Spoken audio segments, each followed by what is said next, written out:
Ta vie, telle qu'elle est maintenant, ressemble à une pièce en flammes. Non pas parce que tout est perdu, mais parce que tout brûle en même temps. Tes doutes, tes culpabilités, ton désordre, tes émotions incontrôlées, ton passé que tu continues à respirer, même si tu jures l'avoir surmonté. Et pendant que le feu avance, tu restes debout au milieu de la fumée, espérant que quelqu'un vienne te sauver. Mais personne ne vient. Personne n'entrera. C'est le moment où tu dois accepter que, si tu ne prends pas le contrôle, l'incendie te consume. Sois franc avec toi-même. Le chaos n'est pas apparu de nulle part. Tu l'as laissé grandir. Tu lui as ouvert la porte chaque fois que tu as évité quelque chose que tu devais affronter. Chaque fois que tu as blâmé les autres, chaque fois que tu t'es plaint sans bouger, chaque fois que tu as laissé ton passé décider de ton lendemain. Et maintenant, tu en paies le prix. Tu le sens dans ton esprit, dans ta maison, dans tes émotions, dans ta discipline brisée. Tu vis épuisé parce que tu continues d'essayer de marcher sur un terrain que tu maintiens toi-même plein de débris. Mais écoute bien, tu n'es pas condamné, tu es désordonné. Et le désordre, aussi chaotique soit-il, a une solution si tu as le courage de le regarder en face. C'est de cela que parle cette vidéo. Pas de motivation infantile, pas de belles phrases, pas de te faire sentir bien. Ici, tu vas affronter la version de toi qui a créé ce désastre pour que tu puisses devenir la version qui le résout enfin. Si tu restes jusqu'à la fin, tu recevras une carte claire, dure, pratique. 8 leçons pour arrêter de traîner un passé qui n'a plus le droit de te gouverner. 8 étapes pour te reconstruire de l'intérieur. 8 décisions qui peuvent faire de 2025 le point de basculement que tu attends depuis trop longtemps. Commençons. Ce ne sera pas doux, mais ce sera nécessaire. 1. Prends le contrôle de ta vie. Imagine que tu es assis au volant d'une voiture qui a roulé seule pendant des années sans que tu la diriges.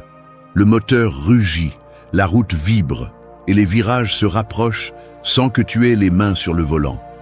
C'est ainsi que tu as vécu jusqu'à présent, laissant tes émotions, ton passé, tes impulsions et tes excuses décider pour toi. Puis, tu es surpris quand tu finis toujours au même endroit, épuisé, frustré, sentant que ta vie est un chaos que tu ne peux pas contrôler. Mais écoute quelque chose avec une clarté absolue. Personne ne va entrer dans ta vie pour mettre de l'ordre dans ce que tu continues à laisser en ruine. Personne ne va te donner de la discipline. Personne ne va prendre la responsabilité de tes décisions.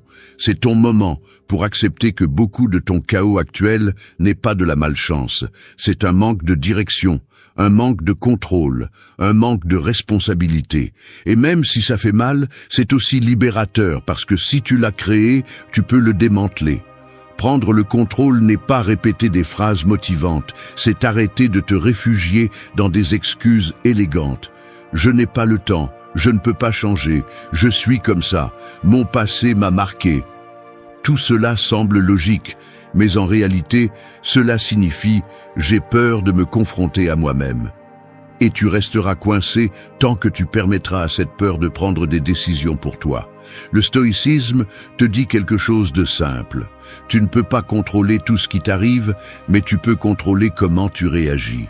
Et cette seule compétence peut changer toute ta vie. Tu contrôles ta vie quand tu arrêtes de réagir à tout ce qui se passe et que tu commences à agir avec intention. Quand tu décides que tes émotions ne seront plus le moteur qui te traîne, mais des signaux que tu sais interpréter. Tu contrôles ta vie quand tu arrêtes de blâmer les autres pour des blessures qu'il est temps pour toi de guérir. Quand tu regardes ton désordre externe et interne sans le dramatiser mais sans le cacher. Quand tu dis fermement « jusqu'ici est arrivée cette version faible de moi ». La première étape est d'accepter ta réalité sans te mentir. Reconnaître quelle partie du chaos est ta responsabilité. Voir ta vie comme tu verrais une chambre en désordre, vêtements jetés, déchets accumulés, vaisselle sale. Tu ne pleures pas pour ça, tu dis simplement « j'ai du travail à faire ».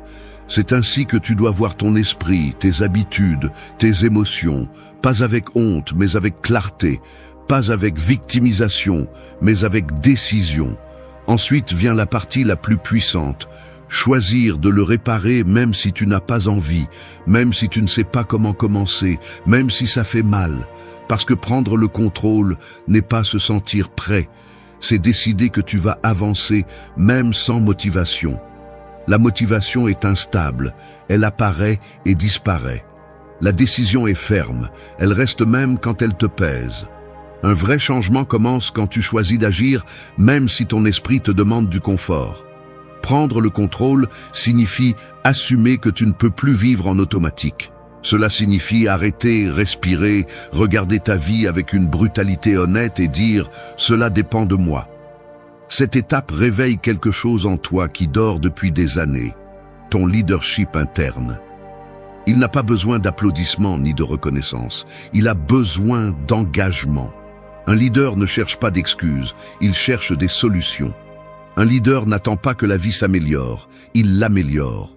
Un leader ne se rend pas à son passé, il le surmonte. Si tu veux que l'année 2025 soit ton point de rupture, cette étape est obligatoire. Tu ne peux pas l'éviter, tu ne peux pas l'adoucir. Prendre le contrôle de ta vie signifie que, quoi qu'il arrive, tu décides de ta direction. Cela signifie que tu reprends le volant, tu serres fort, tu regardes la route et tu te promets que tu ne seras plus jamais passager de ta propre histoire. C'est ici que commence ton vrai changement. Ici, tu récupères ton pouvoir.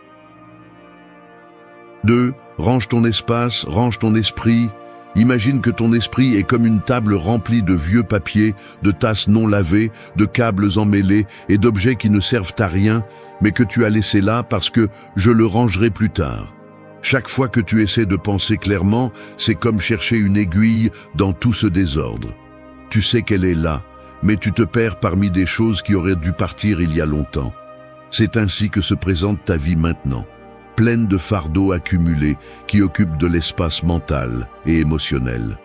Et tant que tu continueras à vivre entouré de chaos, ta tête continuera à fonctionner de la même manière, saturée, lente, épuisée et sans direction.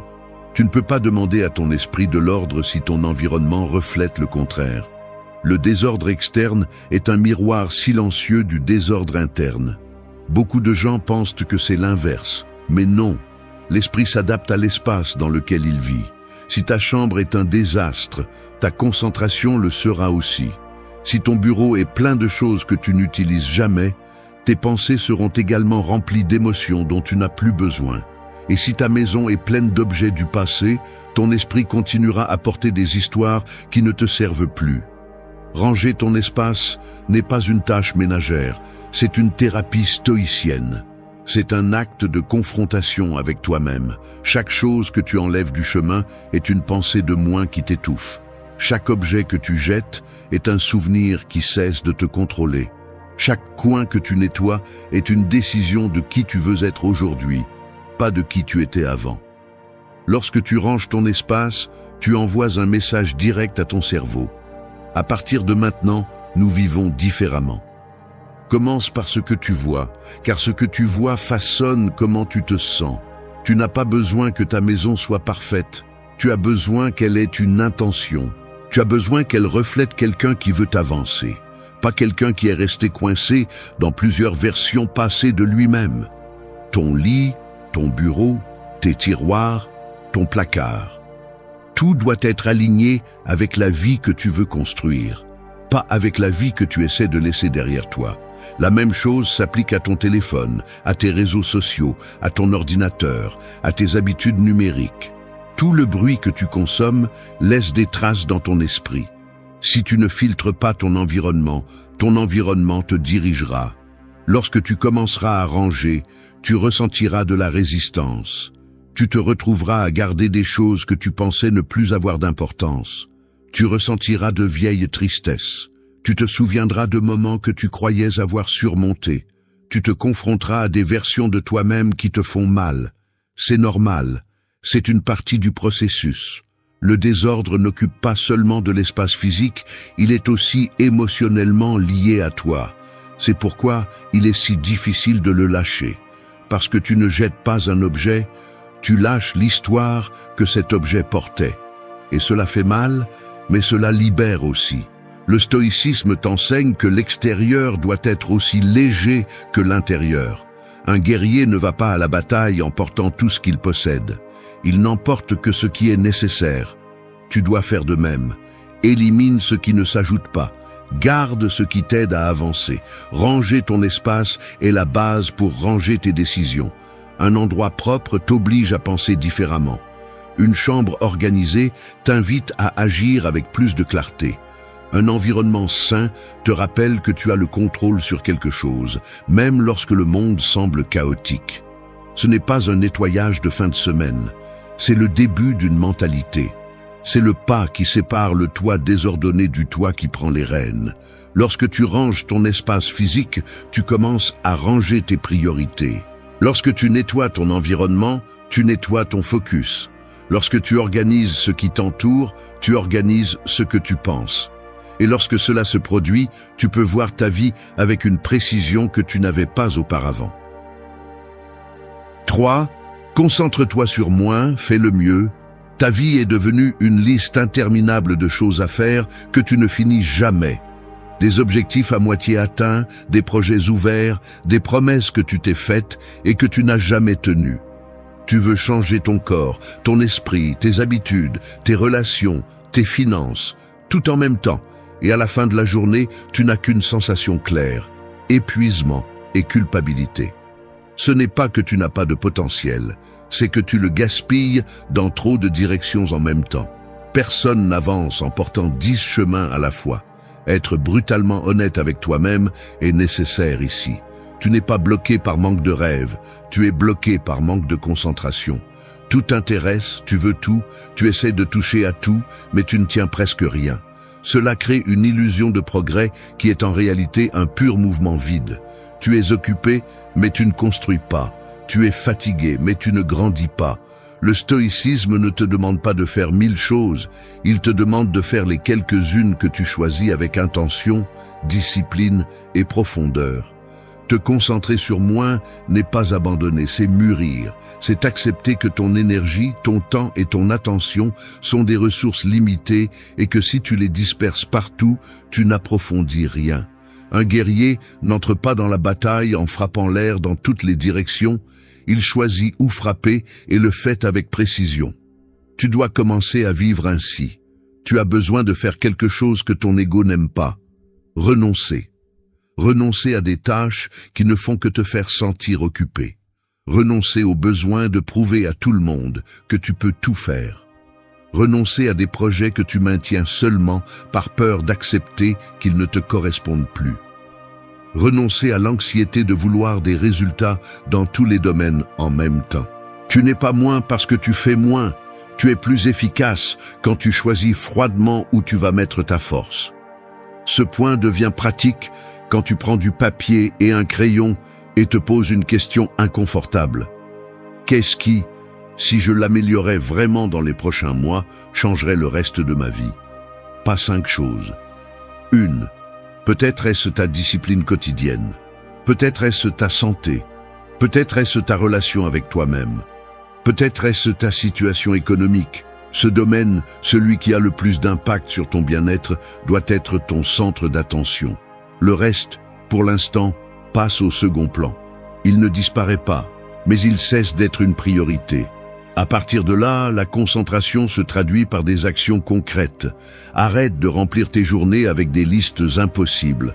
Choisis quelques tâches clés et fais-les avec toute ton attention. N'ouvre pas 20 fronts, ouvre-en un et maintiens-le. Si tu décides de travailler ta discipline, respecte alors tes horaires, même si tu n'en as pas envie. Si tu décides de travailler ton corps, entraîne-toi même si tu es fatigué. Si tu décides de travailler ton esprit, respecte tes moments de lecture et de réflexion comme s'ils étaient un rendez-vous obligatoire. La concentration se démontre dans ce que tu répètes, pas dans ce que tu annonces. Le chaos interne se nourrit de la dispersion. Le calme naît de la clarté. Quand tu sais ce qui est important aujourd'hui, tout le reste perd de sa force. Tu arrêtes de te sentir coupable, de ne pas être partout, et tu commences à te sentir fier d'être vraiment dans ce que tu as décidé de construire. moins de bruit, plus de profondeur, moins de promesses, plus de résultats, moins de pantomime, plus de travail réel. 2025 ne te demande pas d'être une machine parfaite, il te demande d'être sélectif. Si tu continues à essayer de tout englober, tu répéteras le même schéma que toutes les années précédentes. Épuisement, frustration, abandon. Si tu as le courage de te concentrer sur moins et de le faire mieux, tu vas ressentir quelque chose que tu n'as pas ressenti depuis longtemps, un progrès réel. Ce point est le filtre. 4. Maîtrise tes émotions. Tes émotions sont comme un océan en pleine tempête, non pas parce qu'elles sont mauvaises, mais parce que lorsque tu ne sais pas les naviguer, n'importe quelle vague te coule. Il y a des jours où une petite critique se transforme en tsunami, un vieux souvenir en marée haute, une préoccupation minimale en un naufrage complet. Et toi, tu restes là, flottant comme tu peux, essayant de survivre à ce que tu ressens sans comprendre que le problème n'est pas la mer, c'est que tu n'as jamais appris à tenir le gouvernail. Tu n'es pas né pour être emporté par tes émotions, tu es né pour les diriger. Cette partie est dure parce qu'elle touche ce qui t'a le plus freiné dans la vie. Tu réagis avant de penser, tu exploses avant d'observer, tu te noies avant d'analyser. Tu agis sur l'impulsion, pas sur la clarté. Et tant que tu vivras ainsi, tu continueras à répéter des schémas qui te détruisent. Une personne sans contrôle émotionnel est comme un bateau sans capitaine. N'importe quel vent le fait sortir de sa route. Le stoïcisme ne te demande pas de cesser de ressentir. Il te demande de ne pas être l'esclave de ce que tu ressens. Et cette différence change tout. Maîtriser tes émotions n'est pas les réprimer, c'est comprendre leur fonction. Chaque émotion apporte un message. La tristesse dit « quelque chose t'importe ». La colère dit « il y a une limite que tu n'as pas posée ». L'anxiété dit « tu vis dans un futur qui n'existe pas ». La peur dit « tu es face à quelque chose que tu dois affronter ». Le problème est que l'on ne t'a jamais appris à écouter le message, seulement à réagir au bruit. C'est pourquoi ta vie a connu tant de hauts et de bas, parce qu'au lieu d'interpréter, tu te laisses emporter. Tu as besoin de devenir observateur de ce qui se passe en toi. Quand quelque chose te frappe émotionnellement, ne réponds pas immédiatement. Respire, fais une pause, regarde ce que tu ressens comme si ce n'était pas à toi pour un instant. Demande-toi, qu'est-ce que cette émotion essaie de me dire? Est-ce un fait ou une interprétation? Est-ce que je réagis à partir d'une vieille blessure ou de la réalité actuelle? Ce petit espace entre ce que tu ressens et ce que tu fais est là où naît ton pouvoir. Cet espace est le contrôle. Cet espace est ce qui sépare le toi impulsif du toi conscient. Maîtriser tes émotions implique aussi de cesser de justifier des comportements destructeurs par des phrases comme « je suis comme ça ». On m'a fait me mettre en colère, je ne peux pas l'éviter. Tu le peux. C'est juste que tu n'as pas pratiqué. L'autocontrôle est un muscle, pas un talent. Tu le renforces chaque fois que tu choisis de ne pas exploser même si tu le peux, chaque fois que tu choisis de ne pas répondre immédiatement, chaque fois que tu choisis de penser avant d'agir. Ce point nécessite du courage, car il t'oblige à te regarder sans masque, à admettre que beaucoup de ton chaos émotionnel, tu l'amplifies toi-même.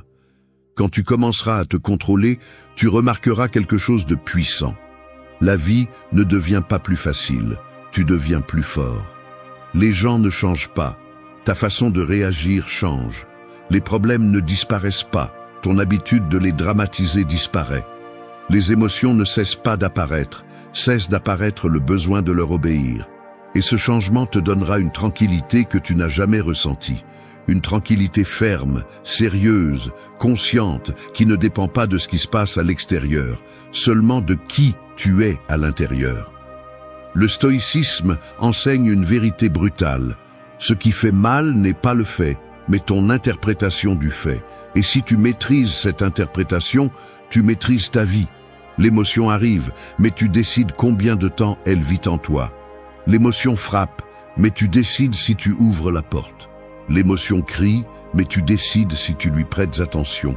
C'est le niveau de pouvoir auquel tu dois aspirer si tu veux un 2025 sans le chaos émotionnel qui t'a emporté pendant des années. Ce point n'est pas doux, mais c'est le plus transformateur. 5. Définis qui tu veux être. Il y a un moment dans la vie où tu te regardes dans le miroir et tu ne vois pas un visage, tu vois une ébauche. Tu vois une version de toi-même construite par les opinions des autres, par tes erreurs, par ton passé, par tes insécurités, par ce que tu croyais devoir être pour être accepté. C'est comme avoir une feuille pleine de lignes tracées par des mains étrangères, et tu continues à essayer de vivre dans un dessin qui ne t'appartient pas. C'est la raison pour laquelle tu as l'impression de ne pas avancer, de te contredire, de te perdre dans tes propres décisions. Tu ne sais pas qui tu es parce que tu ne t'es jamais arrêté pour le décider. Ce point est l'un des plus importants du scénario, car ici tu cesses d'être un résultat du chaos et tu commences à être une création consciente. Jusqu'à présent, tu as vécu en réagissant à la vie, en t'adaptant à ce qui se passe, en prenant des décisions à partir de la confusion, en répétant des habitudes qui ne correspondent pas à la personne que tu dis vouloir être. Et cela t'épuise, cela te fait te sentir divisé, cela te maintient coincé entre la personne que tu étais et la personne que tu pourrais devenir si tu prenais le contrôle. Pour le stoïcisme, l'identité n'est pas quelque chose que tu découvres, c'est quelque chose que tu construis. Ce n'est pas une destination, c'est un choix. Tu décides ce que tu valorises, ce que tu permets, comment tu agis, ce que tu tolères, et ce que tu rejettes. La question n'est pas « qui suis-je vraiment ?», mais « qui choisis-je d'être à partir d'aujourd'hui ?» Cette question est un coup direct à ton ego car elle t'oblige à cesser d'utiliser le passé comme excuse. Peu importe ce que tu as été, ce qui compte, c'est ce que tu es prêt à être maintenant. Le passé t'explique, mais ne te définit pas. Pour définir qui tu veux être, tu dois faire un exercice d'honnêteté brutale. Demande-toi, quel type de personne j'admire? Quelles habitudes soutenues cette personne montrerait-elle? Comment affronterait-elle les problèmes? Comment réagirait-elle émotionnellement? Quelles décisions prendrait-elle? Quelles limites mettrait-elle? Quelle serait sa discipline quotidienne? Ensuite, compare-toi à cela, sans adoucir, sans te justifier, sans te victimiser. Observe simplement la distance entre le toi actuel et le toi idéal. Cette distance est ton travail. Et voici la partie inconfortable. Ton identité se révèle dans tes actions, pas dans tes intentions. Tu n'es pas discipliné parce que tu dis vouloir l'être. Tu es discipliné parce que tu le montres quand tu n'en as pas envie. Tu n'es pas fort émotionnellement parce que tu te le répètes. Tu es fort quand tu choisis de ne pas réagir à ton impulsion. Tu n'es pas quelqu'un qui valorise sa vie parce que tu le déclares. Tu l'es quand tu cesses de répéter des habitudes qui te détruisent. Définir qui tu veux être, c'est tracer une ligne, mais le vivre, c'est la franchir tous les jours. Choisis 3 qualités que tu veux qui définissent la version que tu construiras en 2025. Pas 20, 3. Peut-être veux-tu être discipliné, calme et responsable, ou fort, présent et déterminé, ou sage, constant et émotionnellement stable. Ces qualités seront ta boussole. Lorsque tu devras prendre des décisions, tu ne penseras pas « que veux-je faire ?», mais « que ferait la personne que j'ai choisi d'être ?» Ce changement de mentalité te donnera une profondeur que tu n'as pas eue depuis des années. Définir qui tu es implique aussi de lâcher les vieilles identités. Tu dois laisser derrière toi la version de toi qui se blessait toute seule, celle qui procrastinait, celle qui abandonnait vite, celle qui vivait pour l'approbation externe, celle qui se noyait dans le doute. Ces identités deviennent des cages si tu ne les lâches pas. Tu n'es pas un personnage écrit par ton passé, tu es l'auteur de ce qui vient. Quand tu sais qui tu veux être, ta vie cesse de se sentir chaotique. La clarté remplace la confusion. La discipline remplace l'improvisation. L'intention remplace la culpabilité. 6. Lâche ce qui ne sert pas. Un arbre qui essaie de survivre en portant des feuilles mortes finit par s'affaiblir.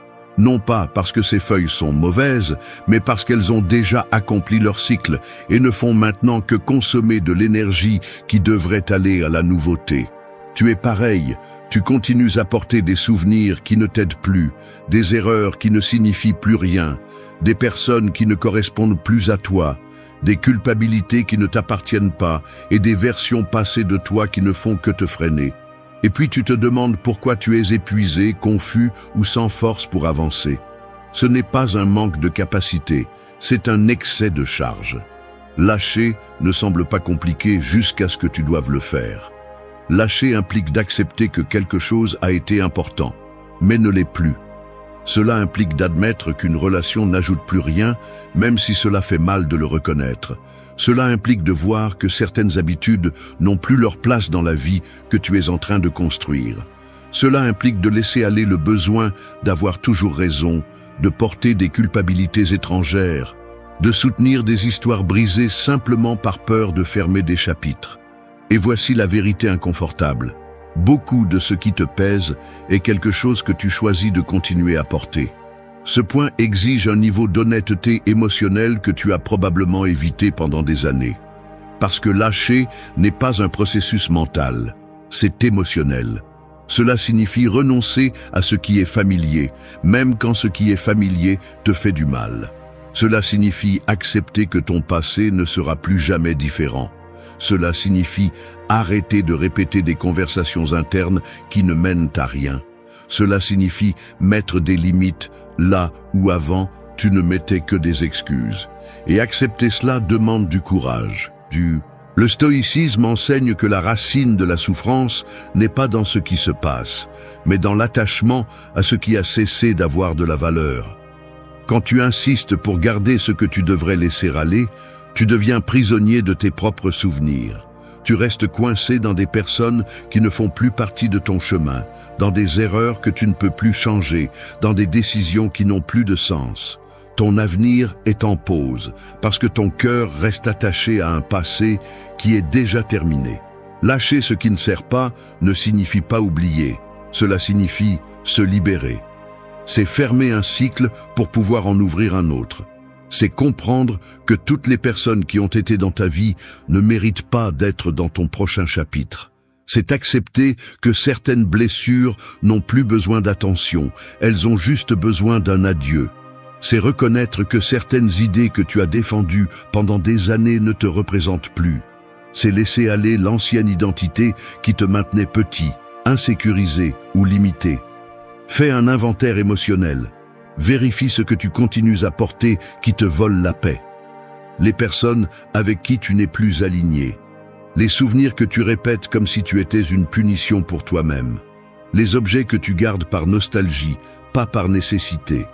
La culpabilité qui n'a plus de sens. L'envie qui surgit de te comparer à des vies qui ne sont pas les tiennes. Les rancœurs que tu portes comme si elles étaient des trophées de douleur. Tout cela occupe de l'espace dont tu as besoin pour grandir. Quand tu commences à lâcher, quelque chose en toi s'allège. Tu commences à penser plus clairement, à sentir avec moins de poids, à avancer sans autant de résistance. L'ancien cesse de bloquer le nouveau. La vie commence à s'organiser parce que tu ne retiens plus ce qui la désorganise. Le vide que tu ressens en lâchant n'est pas une perte, c'est de l'espace. Et cet espace sera nécessaire pour la personne que tu es en train de construire. 2025 peut être ton année si tu as le courage de laisser aller ce qui ne correspond plus à ton présent. Tu ne peux pas avancer en portant des versions de toi qui n'existent plus. Tu ne peux pas construire de discipline avec des habitudes qui te détruisent. Tu ne peux pas retrouver ton calme en t'accrochant à de vieilles histoires. Tu ne peux pas créer ton identité si tu restes enchaîné à ton passé.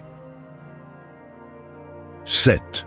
Commence avec un pas clair. Un bâtiment ne se lève pas d'un coup, il se lève en posant une brique bien placée, puis une autre, puis une autre. Peu importe la taille de la structure, elle commence toujours par un seul mouvement initial. Et c'est exactement ce qui manque à votre vie.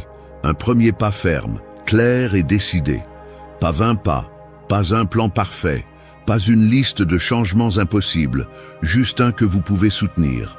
Le chaos que vous ressentez ne vient pas de la complexité de votre vie, il vient de votre incapacité à commencer par quelque chose de concret. Pendant des années, vous avez voulu tout changer en même temps. Et cela a été votre chute. Vous avez essayé de réparer votre discipline, votre esprit, votre corps, vos relations, votre argent, votre passé, tout en même temps. Cela vous a brisé. Personne ne peut se reconstruire sur autant de fronts simultanés. L'anxiété que vous ressentez n'est pas un manque de capacité, c'est un manque de direction. Votre vie n'a pas besoin de vitesse, elle a besoin d'un début. Un point de départ que vous pouvez maîtriser. C'est le but de cette étape. Le stoïcisme enseigne que l'action correcte naît de la clarté, pas de l'impulsion. Si vous ne définissez pas votre premier pas, vous vous perdrez parmi les idées, les émotions et les distractions. Vous devez choisir un premier mouvement qui ouvre la voie. Un acte qui symbolise le véritable début de votre transformation. Quelque chose de petit mais puissant. Quelque chose qui marque un avant et un après. Quelque chose que vous pouvez soutenir même dans vos mauvais jours. Cette étape sera votre ancre. Le premier pas peut être de ranger complètement votre chambre, ou vous engager à vous réveiller à la même heure tous les jours, ou prendre 10 minutes par jour pour écrire dans un cahier, ou abandonner une mauvaise habitude qui vous sabote, ou marcher 15 minutes chaque matin. Peu importe lequel, s'il remplit une condition fondamentale, il doit être assez simple pour ne pas l'abandonner et assez significatif pour commencer à construire votre nouvelle identité. Le premier pas doit dire au monde et à votre esprit « J'ai commencé ». L'erreur la plus courante est de croire que vous avez besoin de motivation pour commencer. Vous n'en avez pas besoin. La motivation est une émotion qui apparaît et disparaît. Votre vie ne peut pas dépendre de quelque chose d'aussi instable. Ce dont vous avez besoin, c'est de la décision. Une décision concrète, objective et mesurable. Pas « je veux m'améliorer », mais « je vais faire ceci tous les jours ». Pas « je veux être discipliné », mais « je vais accomplir cette action sans excuse ». Le premier pas devient invincible lorsque vous le transformez en un engagement personnel et non en un désir. La clé de ce point est de comprendre que vous n'avez pas besoin de changer toute votre vie pour sentir que vous avancez. Vous devez changer votre direction. Un pas clair crée de l'élan. Bien exécuté, il change votre mentalité. Lorsque vous le soutenez, il vous prouve que vous pouvez. Et lorsque vous le répétez jour après jour, il vous transforme en une personne différente. C'est le véritable pouvoir de commencer petit. L'impact n'est pas dans la taille du pas, il est dans la constance qu'il génère. Votre esprit va résister. Il va vous dire que ce pas est trop simple, que vous devriez en faire plus, que ce n'est pas suffisant pour changer votre vie. C'est votre ego qui veut retourner au chaos qu'il connaît. Mais vous savez déjà où cette mentalité vous a mené, à la frustration, au désordre, à la culpabilité de non.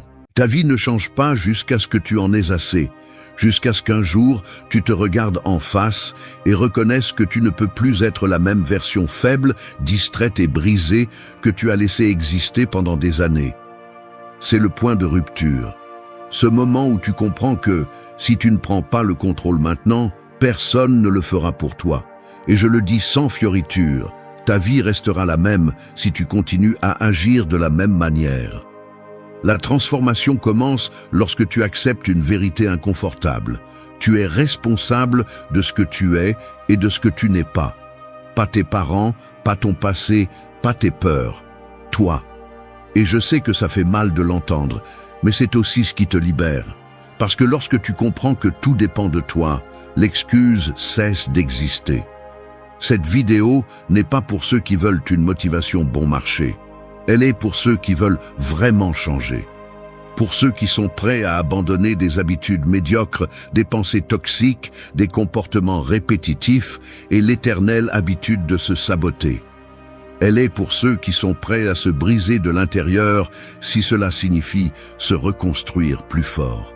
Tu vas entendre 8 leçons qui ne cherchent pas à te faire sentir bien, mais à te réveiller. Elles vont te déranger.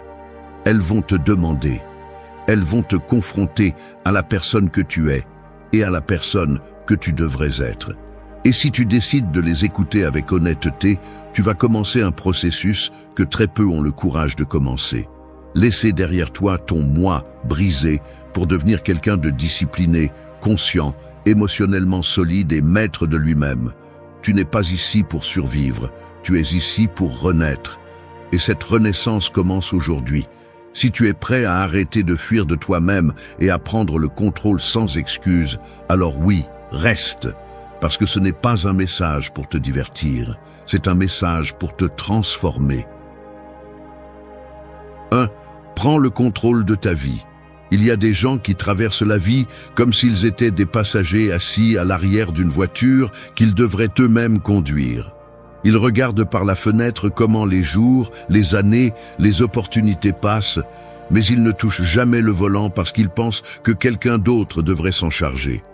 C'est la métaphore parfaite d'une vie sans contrôle, une vie où tu existes, mais tu ne diriges pas, où tu respires, mais tu ne décides pas, où tu survis, mais tu ne construis pas. Et la vérité est dure, mais simple. Tant que tu resteras assis sur ce siège, ta vie ne sera jamais la tienne. Prendre le contrôle de ta vie signifie arrêter d'attendre que le monde change pour toi, arrêter d'attendre que les circonstances s'adaptent à tes désirs, arrêter de blâmer des facteurs externes pour ce que tu ne fais pas. La plupart des gens sont piégés dans une mentalité de victime sans s'en rendre compte. Ils pensent que leur malheur vient des autres, de leur environnement, de leur passé, de leur malchance, de leur génétique, de leur histoire. Et bien que tout cela ait une influence, rien de tout cela ne justifie l'inaction. Un stoïcien le comprend clairement, même s'il n'a pas demandé son histoire, il est responsable de ce qu'il en fait. Quand tu ne prends pas le contrôle de ta vie, quelqu'un d'autre le fait pour toi. La société, la famille, les attentes, le confort, la dopamine, les distractions, les peurs, tous deviennent des conducteurs qui t'emmènent vers des destinations que tu n'as pas choisies. Mais quand tu décides de reprendre le volant, tu retrouves ta direction, ton identité et ton but. Cette étape n'est pas une motivation vide, c'est un acte de discipline psychologique. Cela implique de regarder en face tout ce que tu as permis, tout ce que tu as ignoré, tout ce que tu as reporté, tout ce que tu as accepté même en sachant que cela te faisait du mal. Prendre le contrôle, c'est reconnaître que blâmer quelqu'un d'autre ne te sert plus à rien. Celui qui prend le contrôle assume quelque chose d'important. La vie que tu as aujourd'hui est le résultat de tes décisions, de tes actions et de tes excuses. Rien ne change jusqu'à ce que tu comprennes cela. Rien ne s'améliore jusqu'à ce que tu l'acceptes. Contrôler ne signifie pas rigidité. Cela signifie direction consciente. Cela signifie te demander chaque jour ce que tu construis, ce que tu permets, ce que tu renforces et ce que tu détruis sans t'en rendre compte. La vie ne se transforme pas avec des désirs. Elle se transforme avec des décisions inconfortables, répétées tous les jours. La réalité est que le contrôle ne se sent pas glorieux au début. Il se sent lourd, il exige une honnêteté brutale, il exige de cesser d'utiliser le passé comme refuge, il exige d'abandonner les anciennes narrations qui te décrivent comme incapable. Quand tu prends le contrôle, tu te rends compte que tu n'as pas autant de défauts que tu le pensais. Tu as seulement des habitudes, des schémas et des pensées que tu n'as jamais remises en question. Et si tu les remets en question, ils changent. Si ils changent, tu changes. Le contrôle commence dans l'esprit, continue dans les décisions et se consolide dans la discipline. Prendre le contrôle signifie aussi corriger le cap chaque fois que tu dévies. Tu ne cherches pas la perfection, tu cherches l'engagement. Tu ne cherches pas la motivation, tu cherches la constance. Les gens forts n'ont pas des vies parfaites, ils ont des vies contrôlées. Ils ne se laissent pas emporter par leurs impulsions, par leurs peurs ou par l'inertie de l'environnement. Ils choisissent, ils décident, ils agissent même s'ils n'en ont pas envie. C'est la différence entre une vie construite et une vie accidentelle. Si tu veux te transformer, c'est la première étape et la plus difficile. Prends le contrôle de ta vie et arrête de donner ton pouvoir. Récupère le volant. Dirige ta route. Cette fois, c'est toi qui décides où tu vas, et cette fois, tu ne vas pas freiner. 2.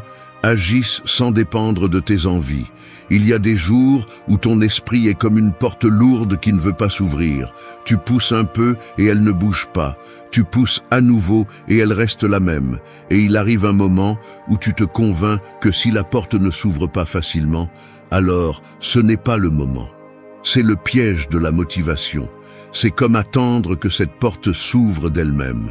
Et si tu dois apprendre quelque chose pour te transformer vraiment, c'est ceci: la vie n'attend pas, les envies n'arrivent pas et le moment parfait n'existe pas. Celui qui n'agit que lorsqu'il en a envie reste coincé là où il est. Agir sans dépendre de ses envies signifie comprendre que la discipline est beaucoup plus puissante que n'importe quelle émotion passagère.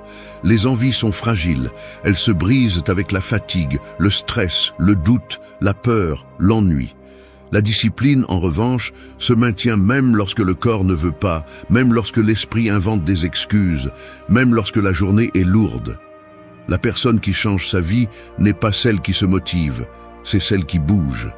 C'est celle qui comprend que faire ce qu'il faut faire ne nécessite pas de permission émotionnelle.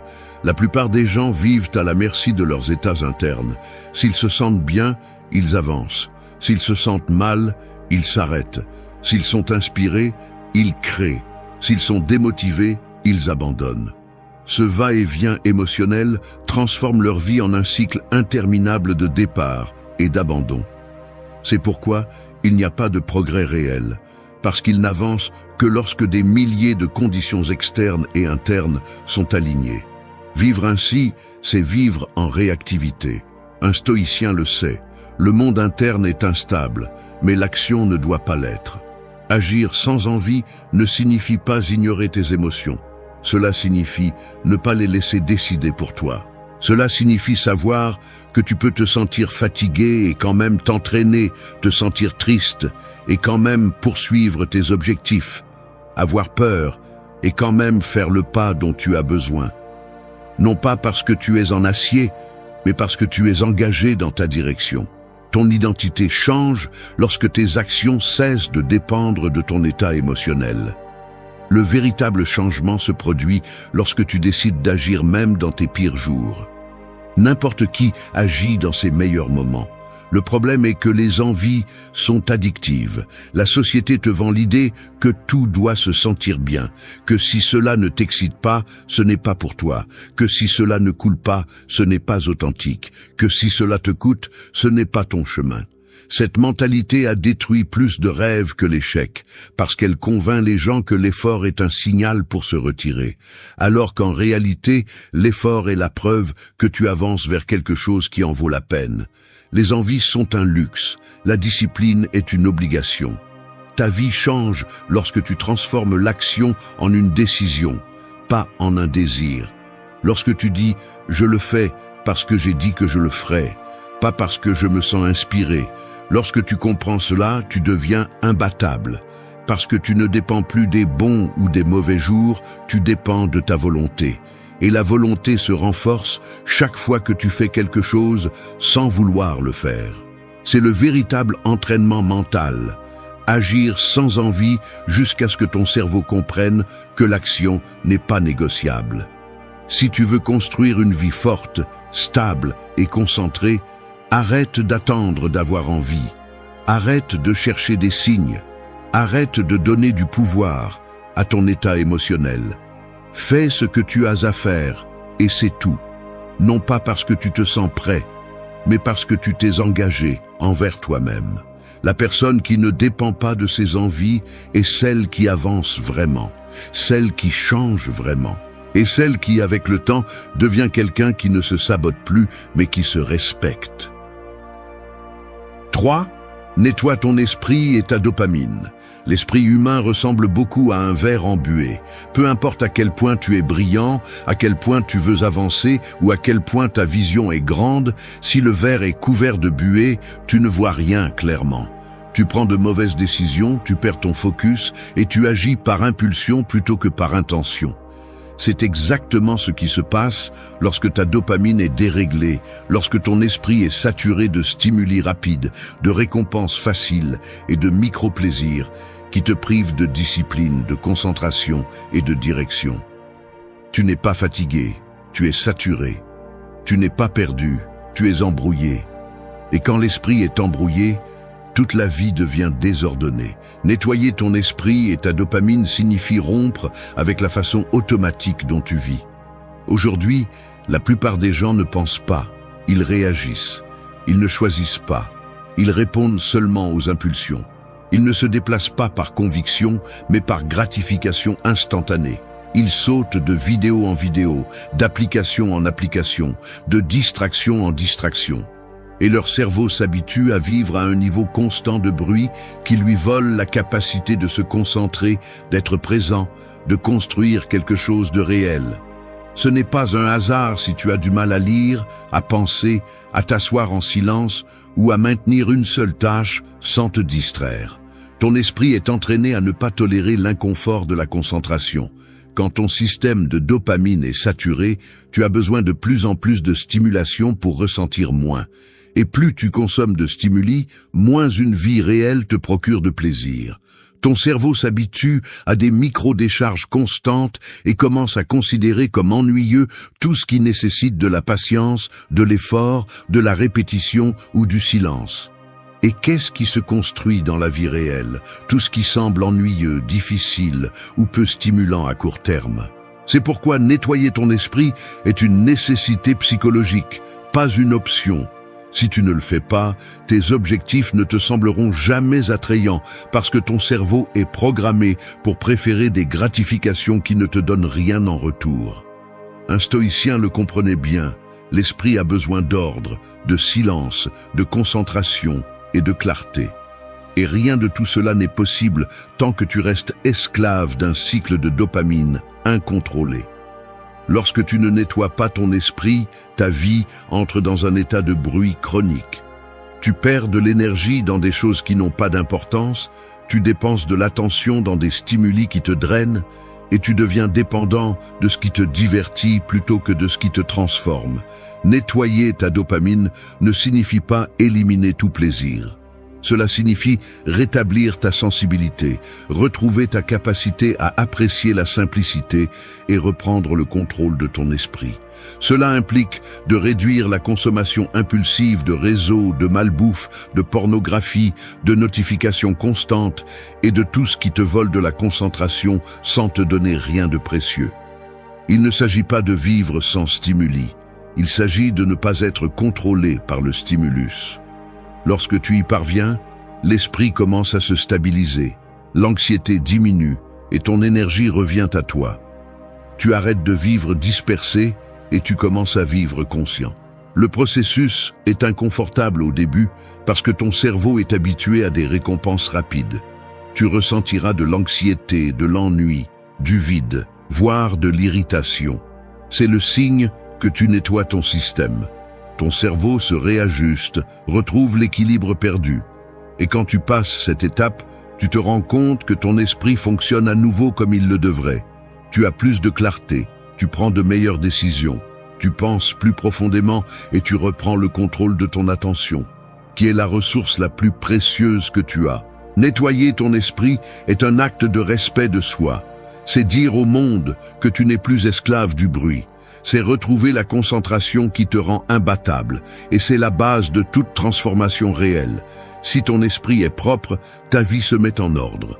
Si ta dopamine est stable, ta discipline se renforce. 4. Guérisse et actualise ton histoire. La plupart des gens vivent comme s'ils portaient une vieille valise pleine d'objets qui ne servent plus.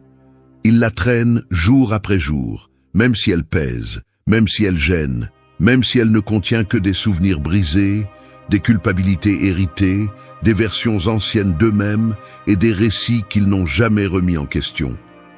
Cette valise, c'est leur histoire, ou plutôt la version obsolète de leur histoire. Car ce n'est pas ce que tu as vécu qui te retient aujourd'hui, c'est l'interprétation que tu continues à répéter. Rien ne change jusqu'à ce que tu décides d'ouvrir cette valise et de sortir ce qui ne te correspond plus. Guérir et actualiser ton histoire, ce n'est pas oublier ni effacer ce qui s'est passé, c'est réécrire le sens que tu lui as donné. Le passé n'existe pas en tant que fait. Il existe en tant que récit dans ton esprit. Et ce récit peut se transformer. Le problème, c'est que beaucoup de gens restent coincés dans leur ancienne version, dans ce récit où ils étaient des victimes, où ils ne pouvaient pas, où ils ne savaient pas, où ils se sont trompés, où d'autres les ont blessés. Et ils répètent cette histoire tant de fois qu'ils finissent par croire que c'est leur identité. Ce n'est pas une identité, c'est une mémoire émotionnelle non révisée. La première étape pour actualiser ton histoire est de regarder honnêtement la façon dont tu te la racontes. Te décris-tu comme quelqu'un de brisé, comme quelqu'un marqué par son enfance, comme quelqu'un qui n'obtient jamais ce qu'il veut, comme quelqu'un destiné à souffrir encore et encore? Ce récit te retient. Le passé n'a pas de pouvoir réel sur toi, mais il a le pouvoir que tu lui accordes. Guérir n'est pas un processus magique. C'est un processus inconfortable de confrontation interne. Il faut reconnaître que certaines blessures n'étaient pas de ta faute, mais qu'elles sont ta responsabilité. Que certaines personnes t'ont blessé, mais qu'elles n'ont plus le droit de définir ce que tu fais aujourd'hui. Que certaines de tes décisions étaient incorrectes, mais qu'elles ne sont pas ta sentence. Un stoïcien comprend cela. Ce qui t'est arrivé n'est pas ton identité, c'est ton entraînement. La douleur que tu as survécue ne te rend pas faible, elle t'a rendu conscient. La différence est de savoir si tu utilises cette conscience pour avancer ou pour te justifier. Actualiser ton histoire signifie te permettre de transformer tes blessures en expériences, tes erreurs en clarté et tes traumatismes en leçons. Rien de ce que tu as vécu n'a été en vain si tu l'utilises pour grandir. Mais si tu t'accroches à la douleur comme excuse, tu restes coincé dans la même version. Beaucoup de gens ne guérissent pas parce qu'ils pensent que, s'ils lâchent le passé, ils perdent quelque chose. Tu ne perds rien, tu récupères ta vie. Tu ne renonces pas à ton histoire, tu renonces à ton interprétation limitée de celle-ci. Le processus implique aussi de te pardonner, non pas par naïveté, mais par maturité. Te pardonner ne signifie pas justifier, cela signifie reconnaître que tu as fait ce que tu pouvais avec la conscience que tu avais à ce moment-là. Et maintenant que tu es différent, tu peux faire quelque chose de différent. L'actualisation se produit lorsque tu te donnes la permission d'être quelqu'un de nouveau sans obligation de répéter qui tu étais. La vérité est la suivante. Personne ne peut avancer en portant une version de lui-même qui est déjà épuisée. Grandir est une actualisation constante. Si ton esprit reste bloqué dans un passé plein de douleur, de culpabilité ou de honte, ton présent sera contaminé par des histoires qui ne reflètent plus qui tu es aujourd'hui. Lâcher le passé n'est pas une trahison envers ton histoire, c'est un respect envers ton futur. Guérir et actualiser ton histoire est l'un des actes les plus puissants que tu peux accomplir. C'est arrêter de voir ta vie à partir de la blessure et commencer à la voir à partir de la responsabilité. C'est reprendre le contrôle narratif de qui tu es. C'est te permettre de renaître sans traîner de fantômes. Ton histoire n'est pas terminée, elle commence tout juste à être écrite à partir de la conscience. Et c'est toi qui as le crayon maintenant. 5. Entraîne-toi à l'inconfort. Le confort est comme un fauteuil moelleux dans lequel tu restes assis trop longtemps. Au début, c'est agréable, mais ensuite ça engourdit, ça endort, ça ralentit. Et quand tu essaies enfin de te lever, tu découvres que tes muscles ne répondent plus de la même manière. C'est la même chose dans la vie. Le confort prolongé t'affaiblit sans que tu t'en rendes compte. Tu t'habitues à la facilité, à la rapidité, à ce qui ne demande pas d'effort. Et quand vient le moment de faire face à quelque chose de difficile, tu te brises. Le problème n'est pas la difficulté, c'est que tu ne t'es jamais entraîné à la supporter. S'entraîner à l'inconfort n'est pas une jolie phrase, c'est une obligation si tu veux transformer ta vie. Les personnes qui avancent ne sont pas celles qui ont du talent ou de la chance, ce sont celles qui se sont habituées à être inconfortables volontairement. Celles qui ont compris que la force mentale et émotionnelle n'apparaît pas de nulle part, elle se construit en affrontant des situations que tu préférerais éviter. Un stoïcien le savait, la facilité te rend faible, la difficulté te forme. L'inconfort est le gymnase de l'esprit. Chaque fois que tu choisis quelque chose d'inconfortable, tu renforces une partie de toi. Quand tu te lèves tôt, même si tu n'en as pas envie, quand tu t'entraînes même si tu es fatigué, quand tu dis la vérité même si ça dérange, quand tu fais ce que tu évites, quand tu renonces à un plaisir instantané, quand tu choisis la discipline sur l'impulsion, tu entraînes ta capacité à supporter la vie avec force. L'inconfort ne te détruit pas, il t'entraîne. La plupart des gens fuient l'inconfort. Ils évitent les conversations difficiles, ils évitent les responsabilités, ils évitent les engagements, ils évitent les changements, ils évitent le silence, ils évitent la discipline. Et en évitant tant, ils deviennent des personnes fragiles, incapables de supporter leur propre poids émotionnel. L'inconfort que tu évites aujourd'hui sera la crise qui te frappera demain, parce que ce que tu n'affrontes pas grandit, et ce qui grandit sans contrôle finit par te dominer. T'entraîner à l'inconfort signifie aussi renoncer à la logique de la gratification immédiate. Nous vivons à une époque où tout est conçu pour éviter l'effort.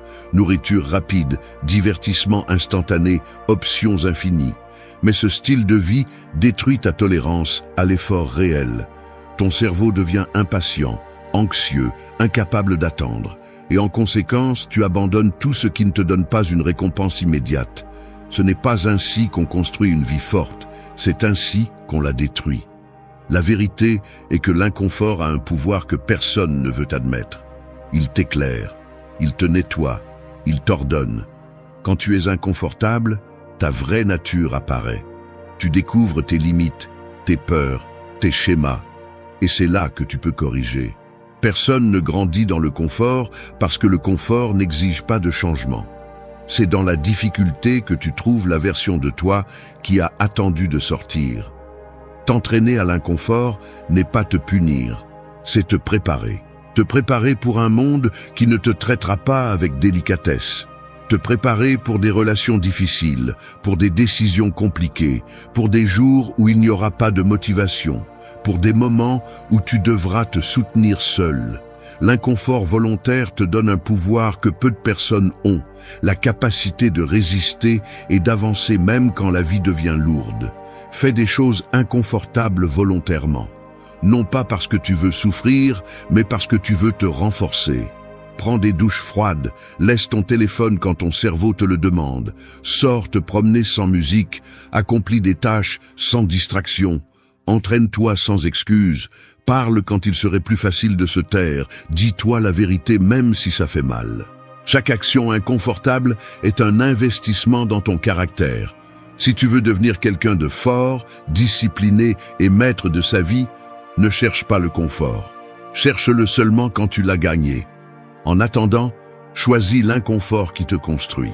Parce que celui qui s'entraîne dans la difficulté devient invincible dans le quotidien. 6. Construis des habitudes solides et simples. La vie ressemble beaucoup à un bâtiment. Peu importe sa taille, si les fondations sont faibles, tôt ou tard, il s'effondrera. Et le plus curieux, c'est que ces fondations ne sont pas construites avec de grandes décisions héroïques ou des moments épiques. Elles sont construites avec de petites actions répétées, avec des habitudes simples qui soutiennent ta journée même lorsque tu n'as pas d'énergie, de motivation ou de clarté. Tes habitudes sont la base de ton destin, et si tu ne les conçois pas consciemment, tu finiras par vivre dans une structure qui ne peut pas supporter ton propre poids. Construire des habitudes solides et simples ne signifie pas concevoir une vie parfaite, mais une vie durable. C'est comprendre que la véritable transformation ne dépend pas de ce que tu fais une fois, mais de ce que tu fais tous les jours. Beaucoup de gens échouent parce qu'ils recherchent des habitudes compliquées, des routines exagérées, des changements énormes. Ils pensent qu'ils ont besoin de se réinventer d'un seul coup et tout ce qu'ils parviennent à faire, c'est s'épuiser. Une habitude forte ne naît pas de l'intensité mais de la constance. Et la constance n'est possible que lorsque ce que tu fais est simple, clair et réaliste. La simplicité n'est pas médiocrité, c'est stratégie. Une habitude simple est respectée même dans les pires jours. C'est pourquoi elle fonctionne, c'est pourquoi elle transforme, c'est pourquoi elle change ton identité. une promenade quotidienne, un journal de 5 minutes, 10 minutes de lecture, un repas sain par jour, 20 minutes d'entraînement. Ce sont de petits éléments qui semblent insignifiants, mais ensemble, ils construisent une structure mentale et émotionnelle qui te soutient à long terme. La clé est de comprendre que tes habitudes te forment même lorsque tu ne t'en rends pas compte. Lorsque tu répètes une action tous les jours, ton cerveau commence à la reconnaître comme faisant partie de ton identité. Chaque fois que tu respectes une habitude, tu envoies un message silencieux à ton esprit « Je peux me faire confiance ». Cette confiance est la base de la discipline. Tu n'as pas besoin de faire de grandes choses pour te sentir fort. Tu as besoin de faire de petites choses tous les jours pour te prouver que tu tiens tes promesses. La plupart des gens veulent se transformer, mais sans changer leur routine. Et c'est impossible. Si ta journée reste la même, tu restes le même. Le vrai changement n'a pas lieu dans ton esprit ou dans ton imagination. Il a lieu dans ton calendrier, dans tes matins, dans tes nuits, dans la façon dont tu manges, t'entraînes, penses et décides. Tes habitudes déterminent ton avenir avec plus de précision que tes désirs. C'est pourquoi un stoïcien concentrait sa discipline sur la répétition quotidienne. Il savait que la constance est plus puissante que l'inspiration. Tu dois aussi éliminer les habitudes qui t'affaiblissent, pas seulement construire celles qui te renforcent. Dormir mal, utiliser le téléphone comme échappatoire, manger par anxiété, procrastiner de petites tâches, remplir ton esprit de déchets numériques. Ces habitudes sont comme des termites silencieuses qui détruisent ta structure de l'intérieur. Tant que tu ne les remplaces pas par des habitudes solides, ta transformation sera fragile. Construire des habitudes solides et simples implique également de les protéger. Cela signifie que, même si tu as une mauvaise journée, ton habitude minimale est respectée. Même si tu as une journée chargée, ton engagement est maintenu. Même si ton esprit veut t'abandonner, ton action est soutenue. Tu n'as pas besoin de le faire parfaitement, tu as besoin de le faire toujours. La différence entre une personne forte et une personne faible ne réside pas dans le talent, mais dans ce qu'elle répète chaque jour. Et souviens-toi d'une chose importante, les habitudes ne construisent pas seulement ta vie, elles construisent ton identité. Une personne disciplinée ne naît pas disciplinée, elle devient disciplinée parce qu'elle a des habitudes qui s'alignent avec cette identité. Construire des habitudes solides et simples, c'est te modeler de l'intérieur, pas à pas, jour après jour. Si tu veux transformer ta vie, commence par le petit, le simple, le répétable. Construis des habitudes que tu peux maintenir même dans tes jours les plus brisés. 7. Avance sans honte de changer. Un changement personnel ressemble beaucoup à quand un arbre commence à perdre son ancienne écorce. Il ne le fait pas en silence, il ne le fait pas avec élégance, il ne le fait pas en cherchant l'approbation. Il le fait parce que c'est nécessaire. L'ancienne écorce ne le protège plus, ne lui sert plus, ne l'accompagne plus dans sa croissance. Il la laisse tomber même si le processus semble rude, même s'il semble laid, même s'il laisse des parties exposées. Il en va de même pour toi. Pour grandir, tu dois permettre à une version de toi-même de se détacher. Et ce processus n'est jamais parfait, propre ou esthétique. Mais il est réel, et le réel surpasse toujours le confort. Avancer sans honte de changer, c'est comprendre que la transformation personnelle n'est pas conçue pour plaire à personne. Elle est conçue pour te libérer. Beaucoup de gens ne grandissent pas parce qu'ils ont peur de ce que les autres vont penser. Peur qu'on dise que tu as changé, que tu n'es plus le même, que tu te crois supérieur, que tu ne rentres plus dans le moule. Mais c'est le piège. Tu restes bloqué pour ne pas déranger des gens qui ne vivent même pas ta vie. Tu te retiens pour ne pas provoquer d'opinions extérieures. Et ainsi, sans t'en rendre compte, tu renonces à ta propre croissance pour maintenir une version que tu ne veux plus être. Un stoïcien comprenait que l'opinion des autres ne définit pas ton chemin. Ce qui définit ton chemin, ce sont tes décisions, ton caractère, ta capacité à avancer même quand le monde veut que tu restes le même. La honte du changement est un poison silencieux. Elle te fait demander la permission pour t'améliorer. Elle te fait avancer avec peur. Elle te fait cacher tes réussites, tes nouvelles habitudes, tes objectifs, ta discipline.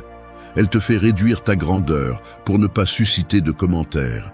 Le changement dérange ceux qui ne sont pas prêts à changer eux-mêmes. C'est pourquoi ils critiquent, c'est pourquoi ils remettent en question, c'est pourquoi ils essaient de minimiser ton processus. Ils ne le font pas parce que tu es dans l'erreur. Ils le font parce que ton évolution leur rappelle tout ce qu'ils continuent de remettre à plus tard. Ton avancement est un miroir que les gens évitent. C'est pourquoi tu dois avancer sans honte, sans te justifier, sans baisser la tête. Ta vie est à toi, et ta croissance n'a pas besoin d'approbation. Changer implique de mourir un peu, de laisser derrière soi les vieilles identités, de renoncer à des habitudes qui te définissaient auparavant, de rompre avec des lieux qui ne t'apportent plus rien, de te séparer de personnes qui préfèrent te voir stagner. C'est un processus brut et parfois solitaire, mais ce que tu obtiens est bien plus grand, une version de toi plus consciente, plus forte, plus claire. La honte n'apparaît que lorsque tu attends que les autres comprennent ton processus. Arrête de le faire. Tu n'as pas besoin qu'on te comprenne. Tu as besoin de te respecter. Chaque fois que tu t'arrêtes à cause de la honte du changement, tu dis à ton esprit que l'opinion extérieure vaut plus que ton évolution intérieure. Et c'est une trahison silencieuse de ton propre potentiel. Avancer sans honte, c'est te choisir, même quand personne ne t'applaudit. C'est soutenir ton processus, même quand les autres se moquent. C'est continuer, même quand on te dit que tu exagères, que tu n'es pas toi, que tu changes trop. Bien sûr que tu changes beaucoup, c'est pour cela que tu travailles. Celui qui veut vraiment se transformer doit accepter cela. La croissance ne semble pas belle au début. Elle semble maladroite, elle semble étrange, elle semble différente, elle semble inconfortable. Mais après, quand tu regardes en arrière, tu comprends que chaque pas était nécessaire. Tu ne peux pas être la même personne et espérer des résultats différents. Tu dois donner la permission à ta nouvelle version d'exister, de se renforcer et de prendre sa place.